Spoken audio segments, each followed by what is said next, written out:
وبركاته.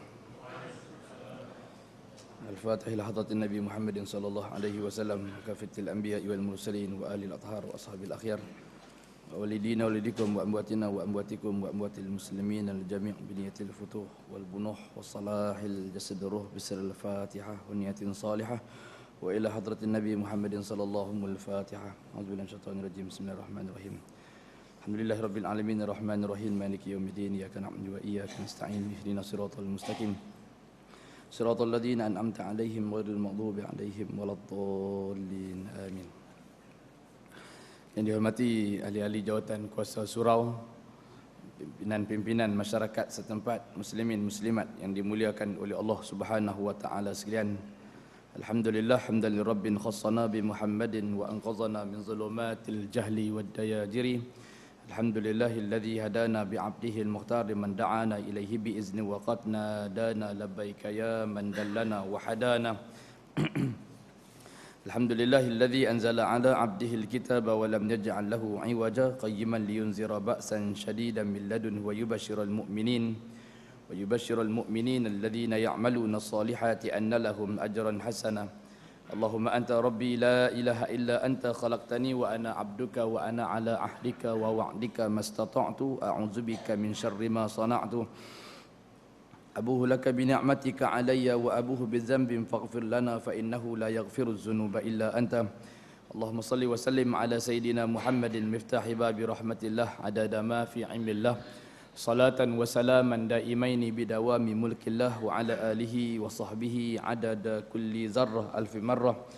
Allahumma salli wa sallim ala sayyidina wa maulana Muhammad nurikas sari wa madadikal jari wajma'na bihi fi kulli atwari wa ala alihi wa sahbihi ya nur. Amma ba'du, fa inna asdaqal hadisi kitaballah wa khairul hadi hadi Muhammadin sallallahu alaihi wasallam wa syarrul umuri muhdatsatuha wa kullu muhdatsatin bid'ah wa kullu bid'atin dhalalah wa kullu dhalalatin finnar wa kama qala Rasulullah sallallahu alaihi wasallam. Allahumma faqihna fid din wa 'allimna ta'wil. Allahumma rzuqna fahman nabiyyin wa hifdzal mursalin wa ilhamal malaikatil muqarrabin fi 'afiyatin ya arhamar rahimin. Ilahana fa akrimna bil fahmi wal hifzi kullu ma sami'na minal ilmi wal Qur'an. Ilahana fa akrimna bi husni saut hatta man sami'a qira'atana yazdadu riqah wa in kana qasiyal qalb. Ilahana fa akrimna bi rizqil halal warzuqna min haitsu la nahtasib. Amin ya rabbal alamin. Tuan-tuan dan puan-puan, muslimin muslimat yang dimuliakan oleh Allah, alhamdulillah bersyukur kita kehadrat Allah Subhanahu wa taala kerana dengan limpah kurnia dan iradah daripadanya Allah Subhanahu wa taala masih memberikan kekuatan dan kelapangan kepada kita, keselesaan kepada kita di dalam menunaikan ibadah kepada Allah Subhanahu wa taala. Mudah-mudahan keselesaan, kesenangan yang Allah Subhanahu wa taala berikan kepada kita, nikmat kesihatan, nikmat panjang umur, nikmat makan dan minum yang Allah Subhanahu wa taala berikan ini akan menjadi hujjah kepada kita, bukan dijadikan penghujahan ke atas kita di hadapan Allah Subhanahu wa taala untuk kita gunakannya dengan sebaik mungkin demi kita melangkah, demi kita mendekatkan diri kita kepada Allah Subhanahu wa taala, untuk kita semakin hari semakin mengenal Allah, untuk semakin kita beribadat, untuk kita semakin berzikir, semakin kita berjalan di atas muka bumi ini, semakin kita mengenal Allah Subhanahu wa taala, makin bertambah kasih sayang kita pada Allah, makin bertambah kerinduan kita kepada Allah, makin kuat tuntutan dalam diri kita untuk memperjuangkan agama Allah Subhanahu wa taala ini, makin kuat hembusan nafas dalam diri kita untuk menegakkan kalimah Allah Subhanahu wa taala yang kita hidup padanya, yang kita hidup kerana keberkatan kalimah ini, kita dimuliakan kerana kalimah ini, kita hidup, kita mendengar pada awal lahirnya kita akan hembusan kalimah ini di telinga kita, dan kita inginkan kalimah ini menjadi kalimah yang terakhir yang kita ucapkan sebelum kita meninggalkan muka bumi Allah Subhanahu wa taala ini. Mudah-mudahan Allah Subhanahu wa taala akan memberkati pertemuan kita, memberikan ilmunya kepada kita, memberikan kefahamannya kepada kita, mengeluarkan kita daripada segala kegelisahan, mengeluarkan kita daripada segala kebimbangan, mengeluarkan kita daripada sikap keluh kesah dan sebagainya, untuk kita berada di atas agama Allah Subhanahu wa taala ini dengan penuh keyakinan bahawa kita senantiasa mendapat perlindungan dan pertolongan hanya sahanya daripada Allah Subhanahu wa taala. Makhluk tidak akan dapat memberikan kemudaratan dan kebinasaan jika ia tidak berada dalam ketentuan ilmu Allah Subhanahu wa taala. Mudah-mudahan Allah Subhanahu wa taala akan senantiasa merahmati, memberkati serta memberikan pengampunan kepada kita insya-Allah. Amin ya rabbal alamin. Insya-Allah pada malam ini kita akan masuk tajuk yang baru, tajuk yang akan membicarakan tentang wahai orang yang merugi, untuk apa kamu habiskan umurmu. Perbincangan kita, perbincangan yang sangat penting pada malam ini yang berkaitan dengan soal kehidupan kita di atas muka bumi Allah Subhanahu wa taala, yang akan membicarakan masa-masa yang telah kita lewati, yang akan kita lewati, yang akan membicarakan tentang had umur yang Allah Subhanahu wa taala anugerahkan kepada kita, sejauh mana kita telah menghabiskan umur kita, untuk apa kita habiskan umur kita, untuk apa faedah kita hidup di atas muka bumi Allah, di atas apa perkara kita perjuangkan di atas muka bumi Allah Subhanahu wa taala ini. Wahai orang yang merugi, untuk apa kamu habiskan umurmu? Kalau kita termasuk di dalam kalangan orang-orang yang tidak rugi, maka kita tidak akan termasuk di bawah perbicaraan orang yang menghabiskan umur. Karena kita gunakan umur yang Allah Subhanahu wa taala berikan kepada kita dengan sebaik mungkin, maka panjangnya umur seseorang itu, kata Nabi sallallahu alaihi wasallam, mudah-mudahan memberikan peluang kepadanya untuk menambah amal kebaikan. Panjangnya umur bagi orang yang mengerjakan maksiat, kata Nabi sallallahu alaihi wasallam, mudah-mudahan akan ada padanya satu ketika terdetik untuk dia kembali kepada Allah Subhanahu wa taala. Jadi minta mati awal adalah merupakan suatu larangan di sisi agama baginda Nabi kita Muhammad sallallahu alaihi wasallam di atas dua perkara tadi. Mudah-mudahan yang beriman panjangnya umur, kata Nabi, bertambah amalnya kepada Allah, bertambah dekat dia kepada Allah, bertambah dia mengenal akan agama Allah Subhanahu wa taala. Mudah-mudahan panjangnya umur bagi yang mengerjakan maksiat, bagi yang derhaka, mudah-mudahan ada peluang untuk dirinya bertaubat sebelum nafasnya sampai ke halqum, untuk dia kembali berputar dia kepada Allah Subhanahu wa taala yang telah memberikan segala nikmat dan kurniaan sepanjang kehidupannya. Muslimin muslimat yang dimuliakan oleh Allah, bismillahirrahmanirrahim. Erti pentingnya hidup, erti penting waktu. Kehidupan hanyalah beberapa minit dan beberapa detik. Kehidupan hanyalah beberapa minit dan beberapa detik. Kehidupan tidak lain hanyalah beberapa hari dan beberapa malam sahaja. Dan kehidupan hanyalah beberapa hembusan nafas sahaja. Waktu adalah kehidupan. Waktu lebih berharga daripada emas dan perak. Waktu lebih mahal dan lebih tinggi nilainya daripada kemasyhuran dan juga jawatan. Allah Subhanahu wa taala berfirman dalam surah Fatir ayat yang ke-37, a'udzubillahi minasyaitonirrajim. Awalam nu'ammirkum ma yatazakkaru fihi man tazakkara wa ja'akumun nadhir. Apakah kami tidak memanjangkan umurmu dalam masa yang cukup untuk berfikir bagi orang yang mahu berfikir? Dan apakah tidak datang kepada kamu pemberi peringatan? Muslimin muslimat yang dimuliakan oleh Allah, ini mukadimah awal. Ayat yang awal yang akan kita bahaskan sedikit untuk memberikan kesuburan kepada kita berkaitan dengan tajuk yang akan kita bahaskan ini. Ayat awal yang diceritakan oleh Dr. Aid Al-Qarni untuk memberikan kepada kita ingatan. Kalau kita merasakan 70 tahun itu panjang, kita melihat kebiasaan orang hidup sekitar 70 hingga 80 tahun. Dan ada yang sampai ke angka 90 tahun. Kalau kita sekarang berusia 50 tahun contohnya, kita merasakan ada lagi 40 tahun, lambat lagi rasanya nak mati. Bagi yang para pemuda yang berusia 30 tahun, 25 tahun, ayah aku pun tak mati lagi, takkan aku nak mati dulu. Itu ucapan yang biasanya ada dalam setiap diri seorang manusia yang inginkan hidupnya panjang. Kalau Tok Wan aku umur 90, takkan cucu dia tak boleh pergi sampai umur 60. Kita senantiasa berharap bagi yang terus diberikan kesihatan usia 70, usia 80. Ada lagi yang masih nak menjawat jawatan yang di-Pertua Negeri. Contohnya, maknanya contoh ini contoh. Contohan dengan ni contoh.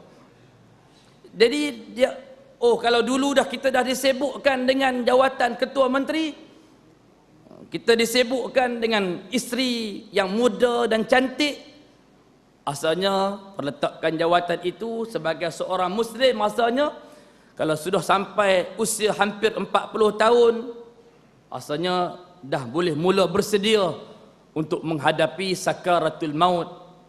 Kerana sehebat manapun shake herb life yang kita makan, syakli yang kita minum, belum tentu dapat memanjangkan usia kita sampai kita boleh hidup untuk selama-lamanya.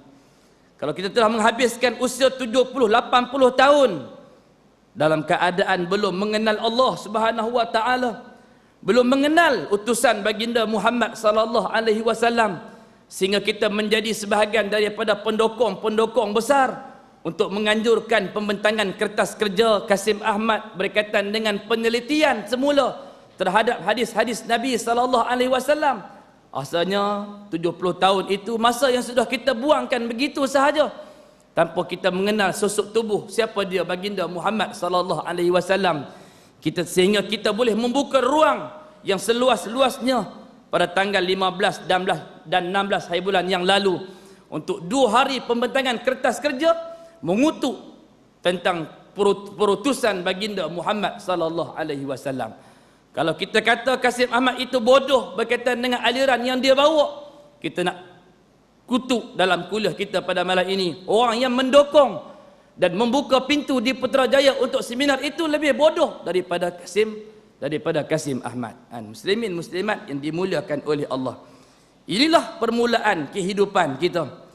Untuk setiap daripada kita senantiasa merasakan bahawa sesungguhnya kita ingin hidup panjang. Ada yang anak masih dalam kandungan. Hari Jumaat kemarin seorang kawan kami meninggal di Perlis. Kawan-kawan naik motor besar. Kawan-kawan naik motor besar keluar berdua hanya sekadar untuk minum pagi. Hanya sekadar untuk minum pagi. Kalau tuan-tuan tengok harian Metro kemarin yang cerita tentang seorang yang dinamakan sebagai Tengku Jo atau nama betul dia Muhammad Anis, berusia 34 tahun. Itu rakan-rakan kenalan kami lah di Perlis. Keluar minum pagi dengan seorang kawan yang lain. Hanya daripada perjalanan daripada Arau tak sampai Kangar, sampai di kawasan nama dia Repuh, ada sebuah kereta kembara keluar lintas jalan. Mungkin tak nampak mata rabun, umur 70 dah. Yang bawa kembara tu pun kan, akhirnya dia keluar baru saja kepala lepas, maka motor sudah sampai di tayar depan, meninggal dia, tinggal anak dalam kandungan. Muslimin muslimat yang dimuliakan oleh Allah Subhanahu wa taala, itu perkara yang boleh menjadi satu bentuk musibah kepada kawan-kawan dia yang lain. Yang 70 dalam kereta Allah simpan lagi, tapi yang 34 itu tidak disimpan oleh Allah. Kita kadang-kadang menziarahi kawan-kawan kita yang koma. Mungkin Datuk ada kawan yang pernah koma kadang-kadang sebulan, 2 bulan, ada yang koma 3 bulan. Allah masih panjangkan umurnya dalam keadaan koma. Tapi kawan-kawan rakan yang pergi ziarah yang koma balik aksiden mati. Tak ada sakit apa, ziarah orang yang pergi yang koma, pergi doakan Allah panjangkan umur lah, bagi sembuh apa semua, dia start kereta balik daripada hospital. Dia tanpa demam, tanpa sakit, aksiden, meninggal dia selepas balik ziarah orang yang koma. Ini persoalan-persoalan yang senantiasa dibicarakan oleh para salafus salih. Untuk setiap manusia yang hidup itu senantiasa menghargai masa yang diberikan kepadanya.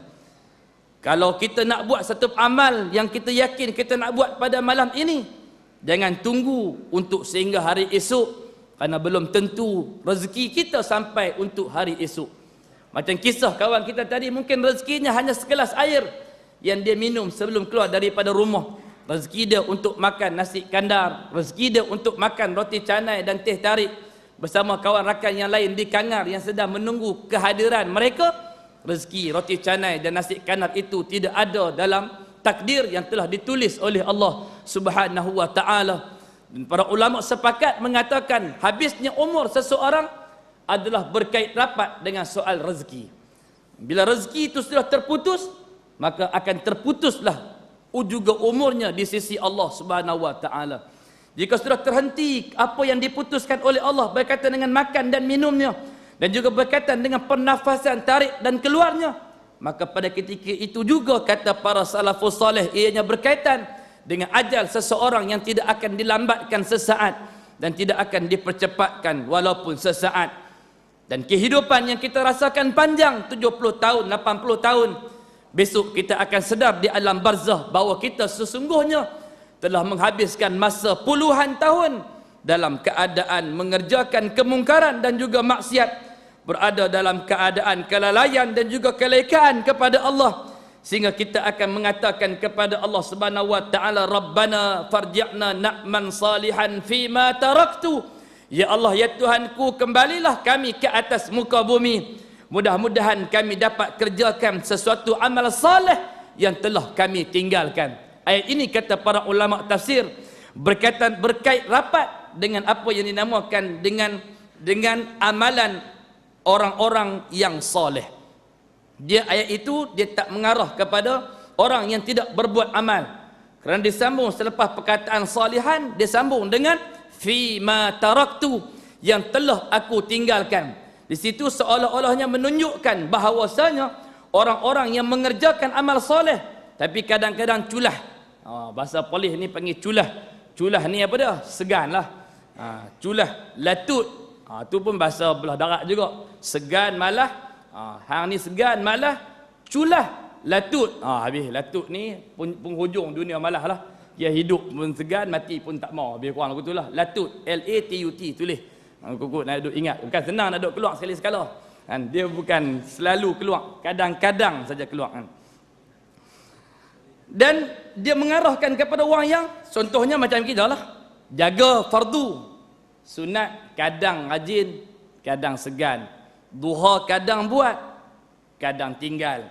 Witir kadang buat, kadang tinggal. Ayat itu mengarahkan kepada kita yang menjaga kefarduan dengan baik tapi tidak menjaga qabliyah, ba'diyah, duha, witir dan lain-lainnya. Kerana menganggap itu adalah ibadat-ibadat sunat. Ulama fiqh dah letakkan pendefinisian apa itu amalan sunat. Sunat itu ialah mendapat pahala bagi yang mengerjakan dan tidak berdosa bagi yang meninggalkan. Tak berdosa, tinggal. Kita pun tak buat. Tapi kalau kita melihat sejarah para salafus soleh, contohnya Imam Ahmad Ibn Hanbal, tidak pernah meninggalkan solat sunat 300 rakaat sehari semalam. Kenapa dia buat semua tu? Sebab Nabi mengatakan bahawa sesungguhnya Allah Subhanahu wa taala yubaddil as-sayyi'at ilal hasanat. Allah Subhanahu wa taala akan tukar kejahatan itu kepada kebaikan. Dengan apa? Dengan banyaknya orang yang mengerjakan amalan sunat. Kesempurnaan solat fardu subuh tidak akan menampung kekurangan yang ada pada fardu zuhur. Kesempurnaan yang kita buat untuk mengerjakan solat zuhur tidak akan menampung kekurangan yang ada pada solat asar yang kita kerjakan. Kekurangan yang ada pada solat asar pula tidak akan menampung yang ada pada waktu maghrib. Maghrib yang sempurna yang kita buat dalam keadaan beramai-ramai, dalam bacaan wiridnya yang sempurna, tak akan menampung solat Isyak yang kita kerjakan, yang kadang-kadang dalam keadaan yang agak tergesa-gesa, ataupun yang kita kerjakan dalam keadaan lewat ataupun dalam keadaan mengantuk dan sebagainya. Kerana itu merupakan kefarduan masing-masing dan dia berdiri dengan kakinya masing-masing. Tetapi ia akan membantu solat subuh apa dia? Solat sunat sebelum subuh. Ia akan membantu kesempurnaan solat zuhur ialah qabliyah zuhur dan ba'diyah zuhur. Ia akan membantu kesempurnaan asar ialah apa? Ialah berjamaahnya asar di samping telah menunaikan solat sunat sebelum asar.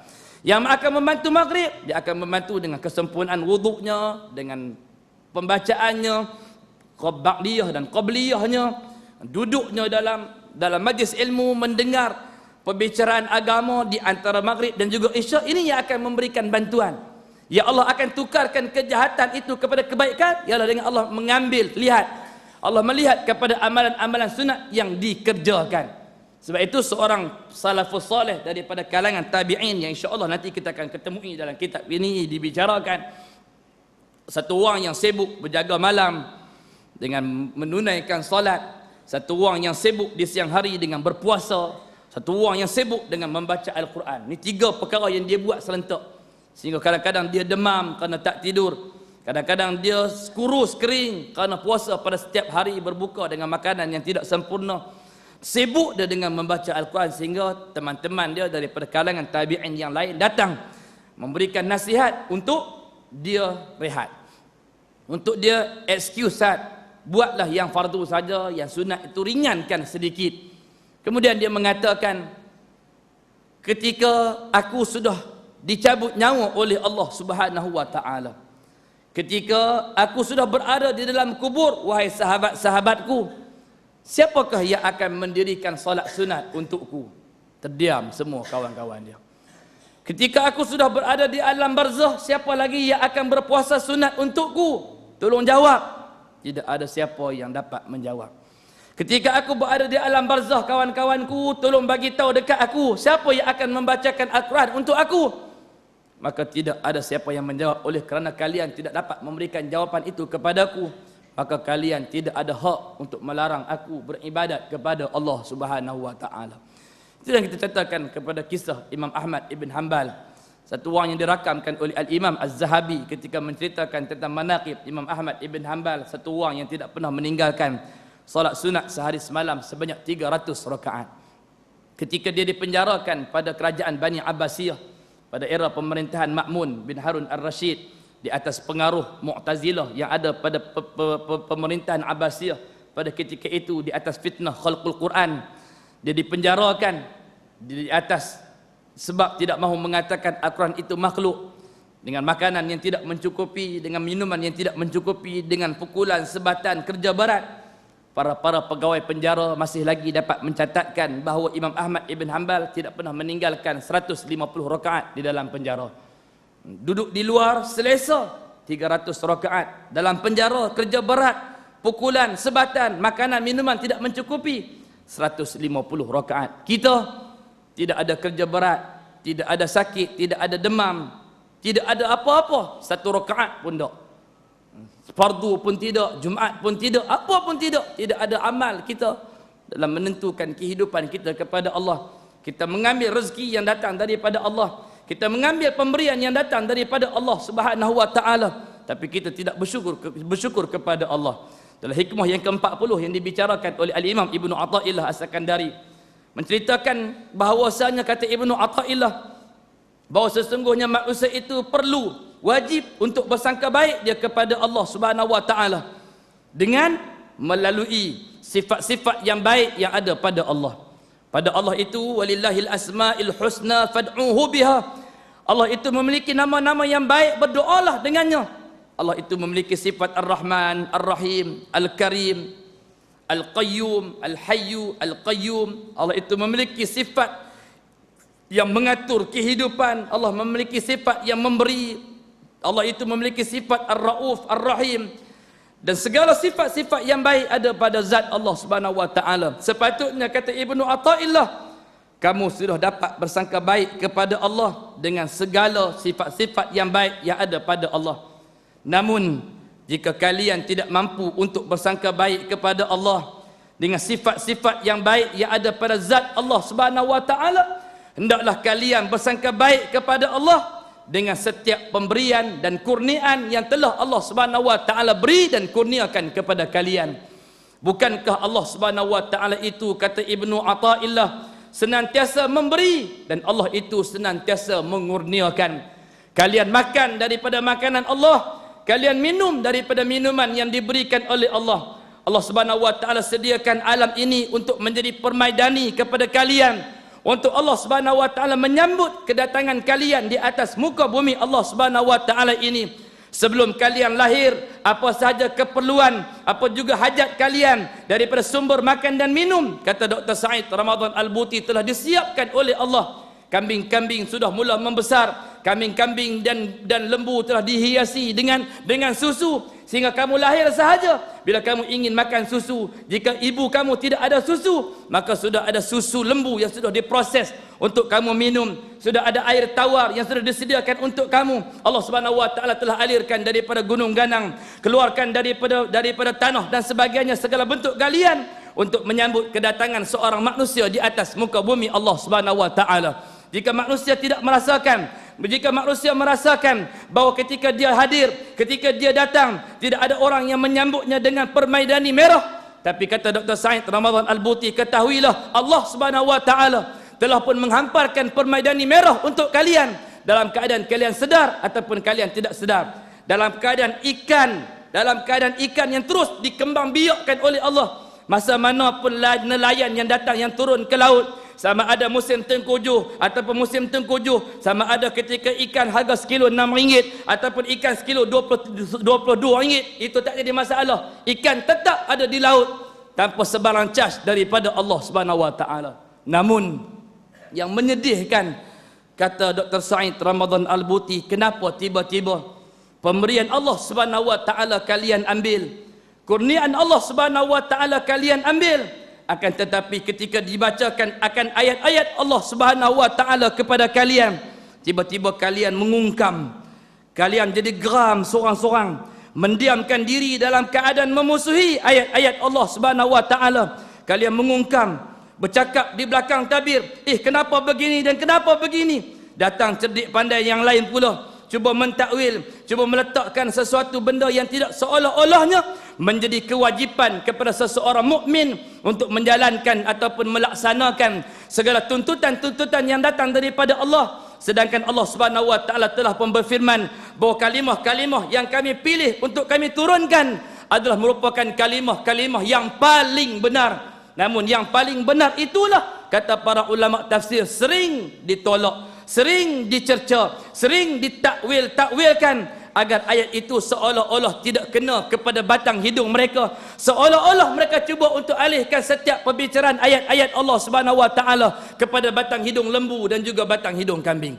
Sebab itu mereka mengatakan, kalau kami datang kuliah, ustaz yang datang mengajar kata dekat orang, kita selalu sebut, ya, kita tak akan pernah berhenti untuk kata dekat orang, kerana ayat yang dibicarakan oleh Allah tidak ada satu pun yang akan membicarakan yang akan ketuk batang hidung lembu ataupun ketuk batang hidung kerbau. Bahkan mulut kita yang sering menyebutkan perkataan ba'alif baya pun senantiasa bertasbih dan bertahmid kepada Allah. Tapi kalian 70-80 tahun hidup dalam keadaan penuh kesombongan, penuh kebongkakan, penuh dengan riak, penuh dengan sum'ah, penuh dengan segala kejiwaan dan kemasyhuran, seolah-olah kalian tidak akan kembali kepada Allah Subhanahu wa taala. Kerana itulah Allah Subhanahu wa taala berfirman, awalam nu'ammirkum ma yatazakkaru fihi man tazakkara waja'akumun nazir. Apakah kami tidak memanjangkan umurmu dalam masa yang cukup bagi orang yang ingin berfikir.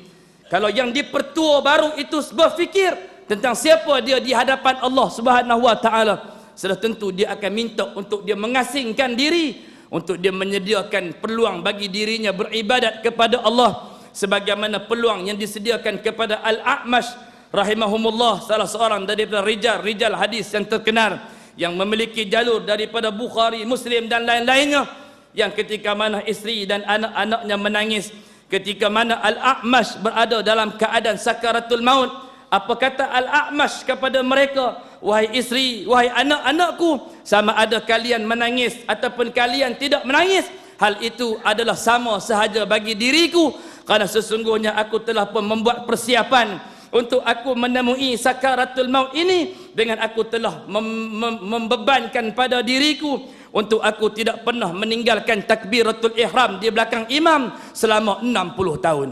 Muslimin muslimat yang dimuliakan oleh Allah Subhanahu wa taala, kalau kira kerja, kalau kira gaji, kalau kira duit, itu kita perlu renungkan. Setiap orang yang Allah Subhanahu wa ma khalaqta hadza batila walaupun manusia itu berdosa, walaupun manusia itu panjang umur, walaupun manusia itu angkuh, walaupun manusia itu jahil dan sebagainya. Ia jahil untuk dirinya, tapi kita yang memandang kena pandang dengan pandangan ilmu. Allah Subhanahu wa taala panjangkan umur, Allah cerdaskan dia dengan jiwa raga, wang ringgitnya dan segala-galanya. Namun kalau turun daripada tahta duduk di rumah tak berapa cantik lagi, dia kena ganti duduk yang paling besar, duduk di atas singgah sana, dapat bagi pingat dekat orang, datuk, tan sri, pehin dan sebagainya, barulah nama penyudahan kehidupan manusia. Maka sebab itu dia tidak memilih untuk dia turun berehat di rumah yang penuh dengan keindahan, untuk dia start kereta-kereta, kok kereta dia tak naik lagi, untuk dia pusing kereta yang dia ada setahun pun tak habis lagi berasa. Tapi kalau dia sibuk di atas, maka dia tak sempat untuk start kereta-kereta yang dia ada, baik ada di Kuala Lumpur maupun yang ada di sana. Muslimin muslimat yang dimuliakan oleh Allah Subhanahu wa taala, inilah kata Allah peringatan untuk kita tengok, kita jadikan dia sebagai satu bahan dalam bentuk kuliah. Kerana dia adalah manusia, kalau dia lembu kita tidak akan buat contoh.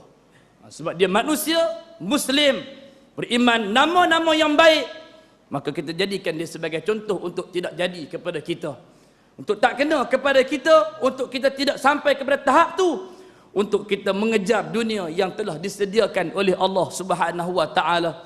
Dalam hikmah yang berikutnya, kata Ibnu Athaillah, hikmah yang ke-41 yang kita boleh selitkan dalam kuliah kita pada malam ini.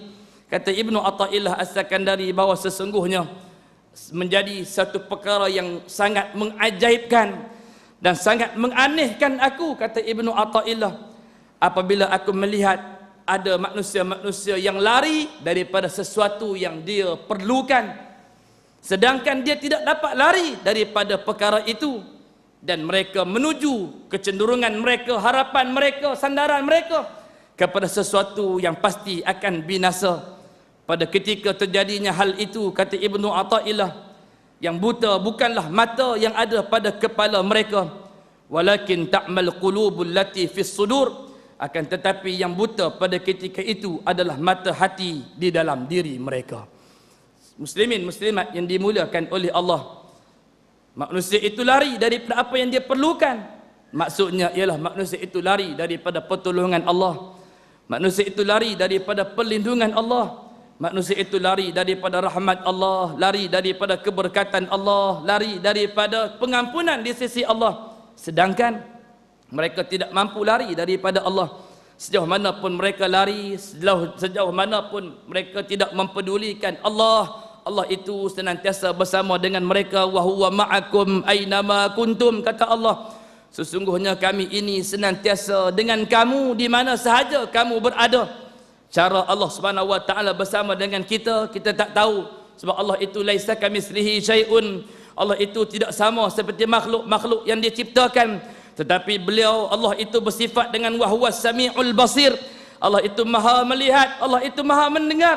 Kita tidak akan dapat menafikan perkataan bersama. Allah itu senantiasa bersama dengan kita. Namun Allah yang bersikap, yang bersifat dengan baik, Allah yang bersikap dengan toleransi, Allah yang bersikap dengan memanjangkan umur kita, yang umur itu dengan umur yang diberikan sudah cukup untuk kita berfikir jika kita ingin berfikir.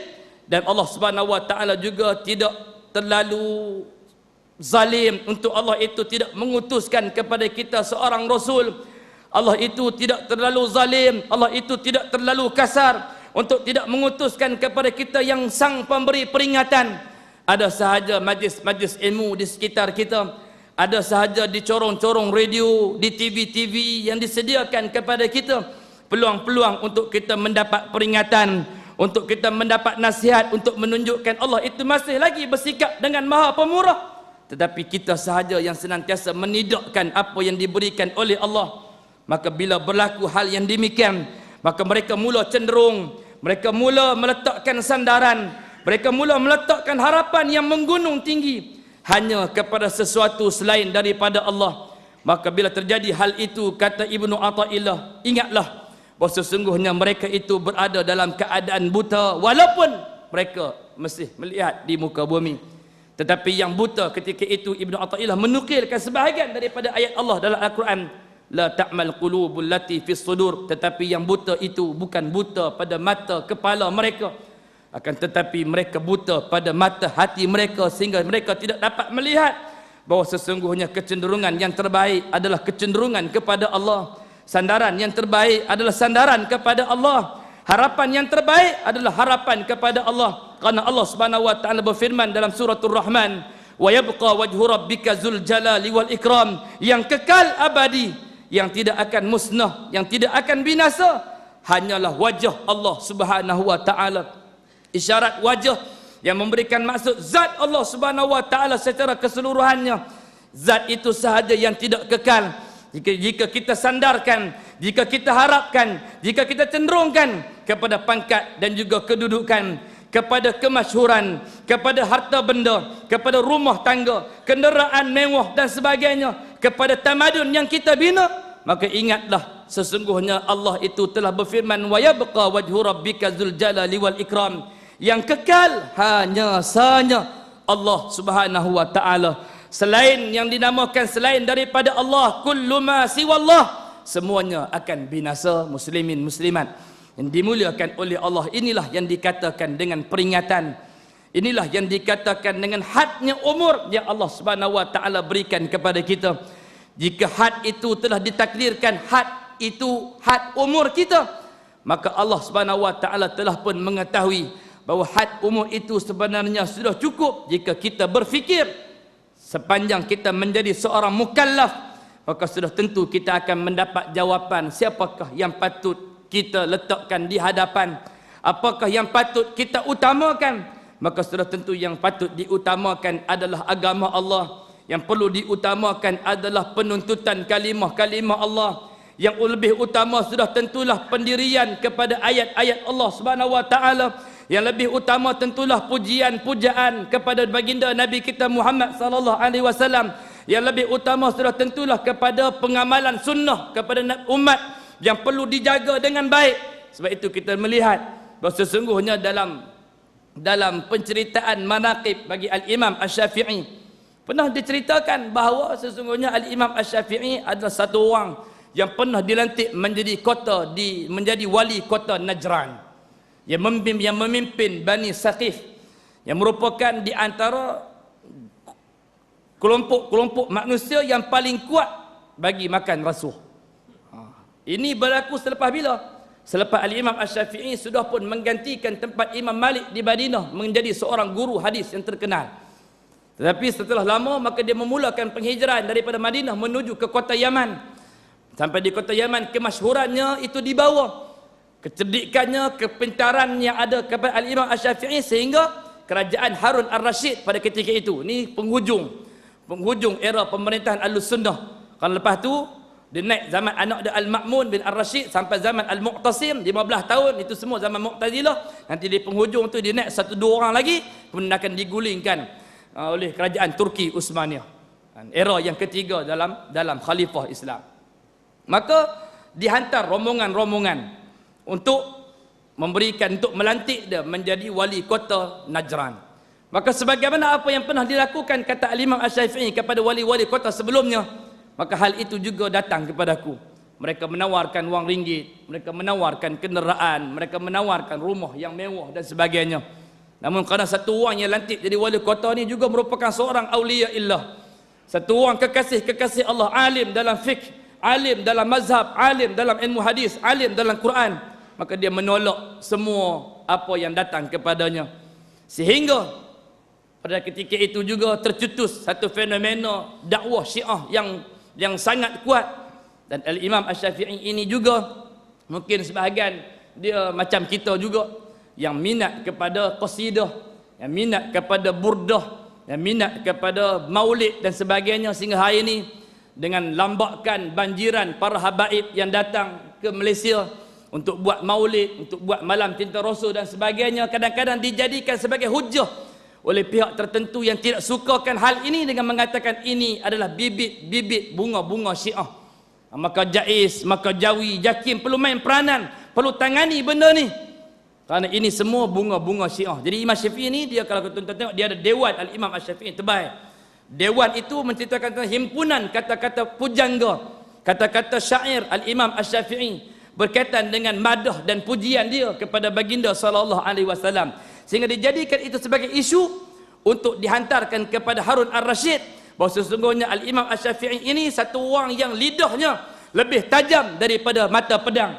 Tolong tangkap dia, kerana kami mendapati dia sedang mula mengajar qasidah, dia sudah mula mengajar alunan-alunan syair puji-pujian kepada keluarga Nabi sallallahu alaihi wasallam, dan dia dicop sebagai seorang Syiah.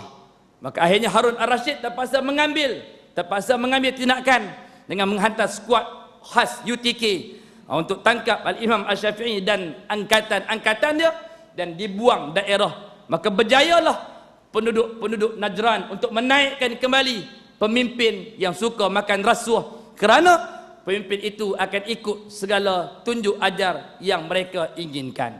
Benda tu tuan-tuan dah jadilah. Semasa zaman itulah keluar kata-kata yang indah daripada Al-Imam Asy-Syafi'i berkaitan dengan politik, iaitu kata Al-Imam Asy-Syafi'i, siyasatun nas asyaddu min siyasatid dawab.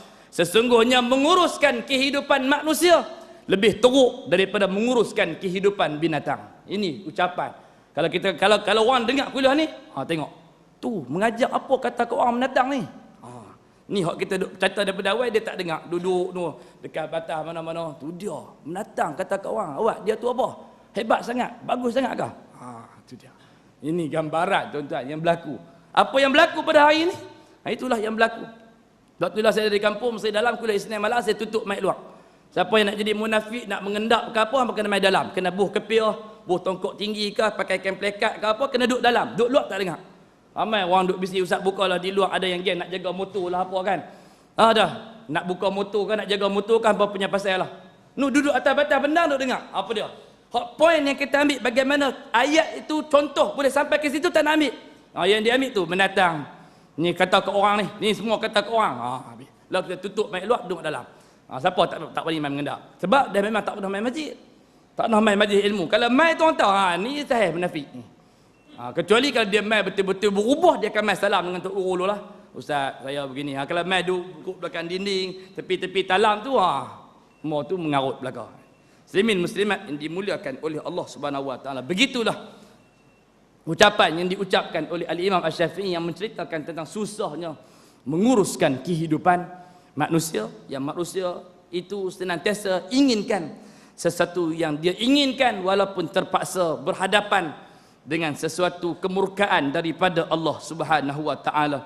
Tetapi Allah itu tidak pernah jemu untuk menghantarkan kepada kita peringatan agar perkara itu tidak dapat dijadikan hujah kita di hadapan Allah, bahawa kita tidak pernah mendengar peringatan yang sampai kepada kita.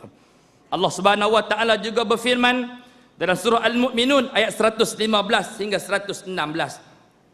Afahasibtum annama khalaqnakum abasa wa annakum ilaina la turja'un fata'ala Allahul malikul haqq la ilaha illa huwa rabbul arsyil karim. Maka apakah kamu menyangka bahawa sesungguhnya kami menciptakan kamu secara main-main sahaja, hanya sekadar untuk makan, minum, keluar masuk, bahawa kamu tidak akan kembali kepada kami, kata Allah. Wa annakum ilaina la turja'un. Adakah kamu merasa selesa terus berada dalam singgah sana kamu? Kamu merasa selesa berada dalam rumah besar yang kamu dirikan? Kamu merasa selesa dengan 5-6 guard jaga yang kamu bayar security kepada mereka 780-800 ringgit untuk kamu tidak dapat keluar, tidak ada penyamun yang masuk dalam rumah kamu, seolah-olah apa yang kamu simpan dalam rumah itu tidak akan kamu bawa bertemu dengan Allah Subhanahu Wa Taala, tidak akan kamu tinggalkan kepada waris-waris keturunan kamu. Fata'ala Allahul malikul haqq. Maha tinggi Allah Subhanahu Wa Taala, raja yang sebenar. Siapa yang merasakan dia raja, yang merasakan dia tak boleh mencemar duli di sana sini untuk datang belajar, untuk mendengar peringatan-peringatan yang boleh memberikan kepadanya suatu bentuk pembenihan yang baik untuk dia kembali cintakan Allah, sayangkan Allah Subhanahu Wa Taala, mengamalkan syariat Allah Subhanahu Wa Taala dengan sebaik mungkin. La ilaha illa huwa rabbul arsyil karim. Allah itulah yang sebenar, raja yang sebenar, tiada Tuhan selain daripada dia. Tuhan yang mempunyai arasy yang sangat mulia. Wahai orang yang diciptakan untuk beribadah, Wahai orang yang diciptakan untuk memelihara waktunya bersama dengan Allah. Wahai orang yang diciptakan untuk risalah yang agung. Kita diciptakan untuk apa? Kata Dr. Aid, yang pertama untuk beribadah. Bukan beribadah saja, tapi kita juga beribadah dalam bentuk mencari Allah dan mengenal Allah.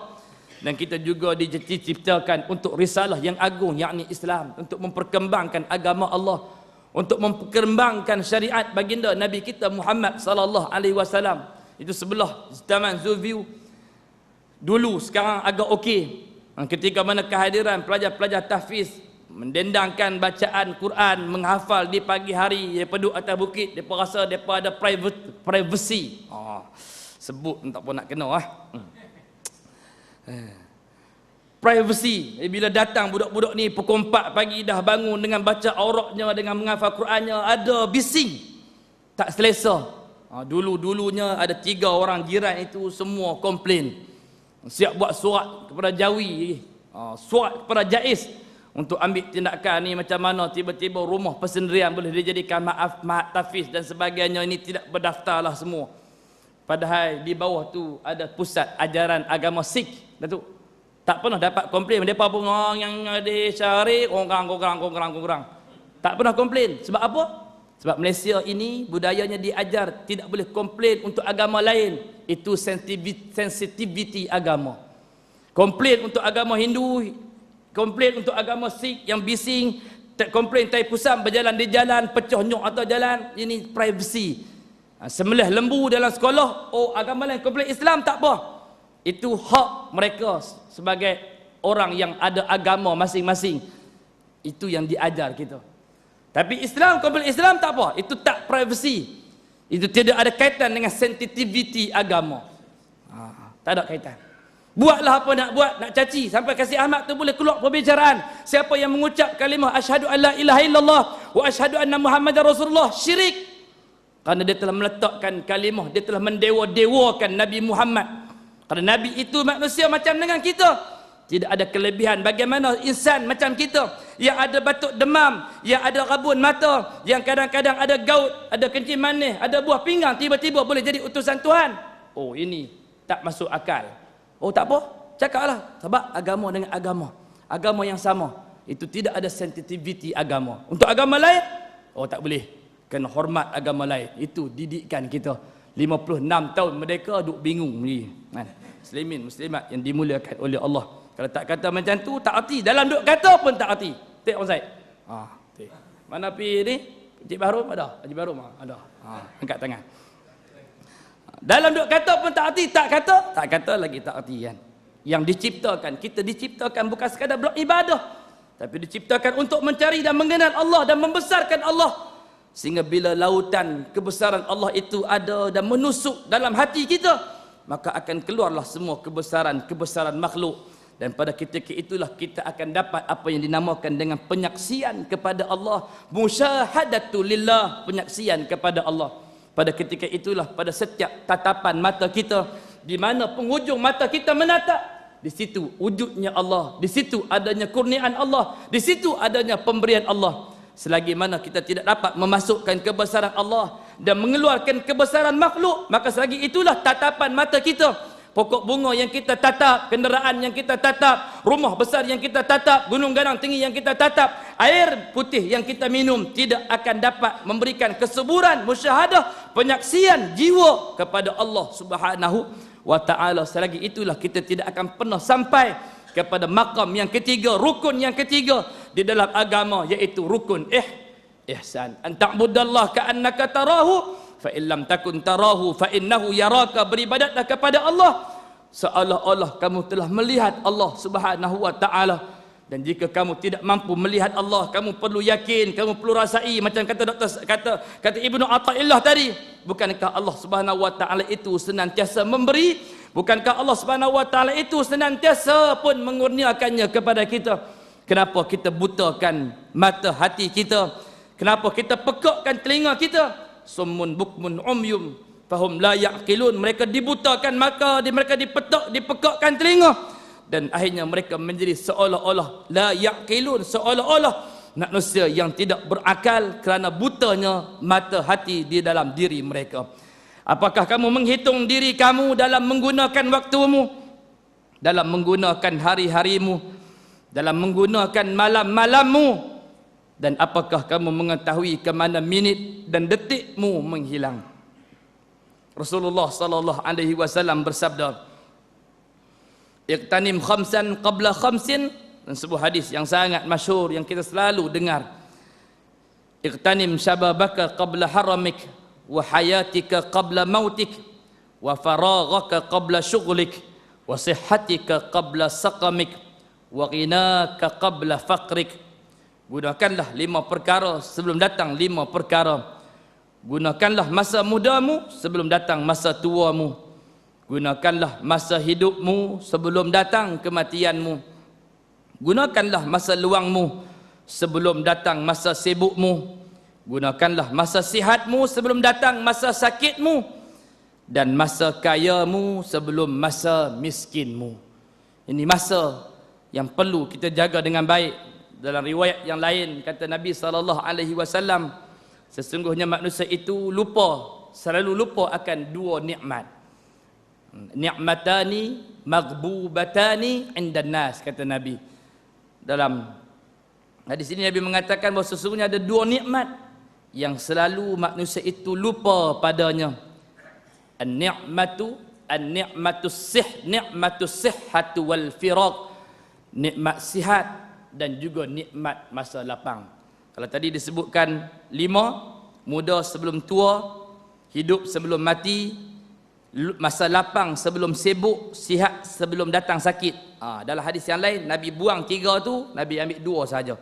Yang ketiga dan yang keempat, iaitu masa lapang sebelum sibuk dan masa sihat sebelum sakit. Dan yang kelima, masa kayamu sebelum masa miskinmu. Kaya bila? Kaya ketika mungkin kita kaya di dunia. Miskin bila? Dalam keadaan rezeki yang ada sekarang, confirm tak miskin dah. Ya, mungkin tak miskin sekarang, tapi kamu miskin dan fakir di alam barzah Allah Subhanahu wa taala. Perkara yang pertama, kata Nabi sallallahu alaihi wasallam, yang sangat menakutkan di alam barzah, sebagaimana yang dinukilkan oleh Al-Imam As-Suyuti dalam kitab dia Syarhus Sudur fi Ziyaratil Kubur, pencerahan jiwa kepada bab tentang ziarahnya kubur. Kata Al-Imam As-Suyuti menukilkan hadis dari Nabi sallallahu alaihi wasallam, perkara yang paling menakutkan di alam barzah Allah adalah malam yang pertama yang penuh dengan kegelapan. Kegelapan pada malam yang pertama itulah yang mendatangkan rasa yang paling menakutkan kepada setiap manusia yang pertama kali mendapat roh di alam barzah, disedarkan. Maka ketika itu dia berada dalam kegelapan. Maka kegelapan itulah yang menakutkan. Bukan dia takut kepada ular, bukan dia takut kepada kala jengking, bukan dia rimas kepada tanah-tanah yang menempel pada tubuh badannya.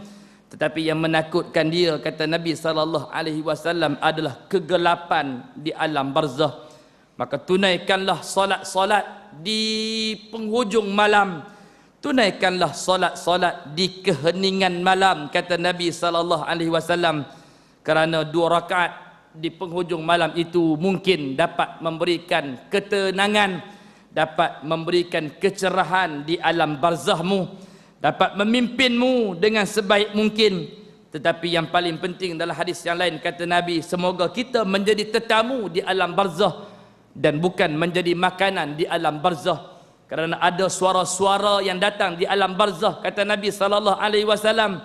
Jika yang datang itu, yang hadir itu, yang masuk ke dalam perut bumi itu merupakan seorang yang angkuh, seorang yang sombong, seorang yang derhaka kepada Allah Subhanahu wa taala, seorang yang tak mempedulikan peringatan-peringatan daripada Allah, tidak mempedulikan nasihat, tidak mempedulikan teguran, maka kubur akan mengatakan, kamu berjalan di atas belakangku dengan penuh kesombongan, kamu berjalan di atas belakangku dengan penuh kebongkakan, penuh dengan keangkuhan, seolah-olah kamu tidak menyadari bahawa sesungguhnya kamu akan kembali berada di dalam perutku. Nah, sekarang kamu berada di dalam perutku dan aku akan jadikan kamu makananku pada hari ini sehingga hari kiamat Allah Subhanahu wa taala. Maka mulalah kubur akan menghimpit, mulalah keluar ular, kalajengking, ulat dan sebagainya. yang akan menghurungnya sampai kepada hari kiamat Allah Subhanahu wa taala.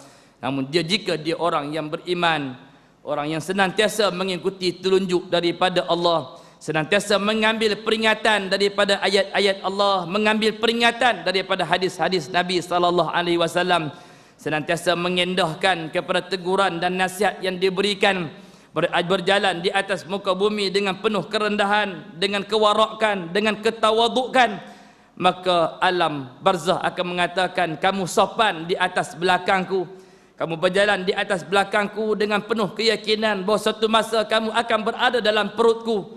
Nah, sekarang kamu berada di dalam perutku. Sebagaimana waraknya kamu, sebagai rendahnya hati kamu, sebagaimana kamu mengatur sopan santun perjalanan kamu di atas belakangku, kata kubur, maka kamu hari ini adalah merupakan tetamu-tetamuku yang mulia, maka aku akan melayanmu dengan sebaik mungkin. Maka diluaskan kubur, ditendang dinding-dinding kubur di kiri, kanan, depan, belakang, atas dan juga bawah seluas mata memandang, sampailah menerjah sampai ke pintu-pintu syurga Allah. Dibukakan pintu-pintu syurga, dihamburkan bauan-bauan yang wangi daripada syurga, haruman-haruman kasturi daripada syurga Allah Subhanahu wa taala. Dan kata kubur, kamu akan menjadi tetamu istimewaku, aku akan layanmu sehinggalah kamu dibangkitkan di padang mahsyar Allah Subhanahu wa taala. Inilah dua nikmat, dua yang utama, yaitu nikmat yang selalu dicuaikan oleh manusia, kata Nabi, adalah nikmat as-sihhatu wal firaq, yaitu nikmat sihat dan juga nikmat lapang. Mudah-mudahan Allah Subhanahu wa taala akan senantiasa memberikan pengurusan jadual, pengurusan waktu yang baik kepada kita, untuk sama-sama kita melihat masa yang telah Allah Subhanahu wa taala sisakan untuk kita, untuk Allah Subhanahu wa taala kurniakan kepada kita satu bentuk kematangan yang baik, untuk kita senantiasa bersiap sedia dan bersiap siaga untuk menghadapi musibah yang datang daripada Allah Subhanahu wa taala, untuk kita senantiasa merindukan Allah, untuk senantiasa kita menjalinkan hubungan yang baik, untuk kita senantiasa berazam, untuk kita menempuh, untuk kita merempuh siapa sahaja yang menjadi penderhaka kepada agama Allah, untuk kita terus bercakap benar walaupun pahit, walaupun terpaksa mengguris hati orang, walaupun terpaksa menusuk di belakang orang, akan tetapi kita perlu bercakap benar. Kata Nabi sallallahu alaihi wasallam, qulil haq walau kana murra, bercakaplah benar walaupun perkara itu pahit. Mudah-mudahan yang pahit itu akan menjadi ubat. Kalau tongkat ali pahit pun pakat ke darah boleh, kan? Takkanlah nasihat yang pahit tiba-tiba tidak boleh kita jadikan sebagai ubat. Dapat saja pahit saja, oh tak tahan dan sebagainya. Oh, kalau untuk kesihatan lain, tongkat ali duk popok rendam sekali dengan rebus pun semua boleh minum, tak ada masalah apa. Kada apa, nampak pahit itu sebagai ubat, tapi jadikanlah juga nasihat yang pahit ini sebagai ubat. Mudah-mudahan akan memberikan pencerahan di alam barzah, akan memberikan kesedaran yang baik di dunia sebelum disedarkan di alam barzah. Karena sedar di alam barzah Allah Subhanahu wa taala sudah tidak ada gunanya lagi. Wallahu a'lam. Insya-Allah kita akan tamatkan perbincangan ini pada kuliah yang akan datang. Mudah-mudahan Allah Subhanahu wa taala akan senantiasa memberikan peneguhan amal yang baik kepada kita, memberikan kepada kita kurniaan kesihatan masa yang panjang lebar ini untuk kita mengabdikan diri kepada Allah, untuk kita bantu agama Allah Subhanahu wa taala yang mulia ini, yang terus dihimpit, yang terus dihina, yang terus diperketatkan perjalanan dia. Mudah-mudahan dengan pengorbanan sedikit daripada masa kita, wang ringgit kita, mudah-mudahan agama Allah Subhanahu wa taala ini dapat bernyawa, dapat hidup dengan sebaik mungkin sebagaimana kehidupan agama ini yang dihidupkan oleh baginda Nabi kita Muhammad sallallahu alaihi wasallam. Yang baik itu datang daripada Allah, kekurangan juga datang daripada Allah melalui kelemahan diri saya sendiri. Wabillahi taufik wal hidayah wal ridha wal inayah. Assalamualaikum warahmatullahi wabarakatuh. Subhanakallah.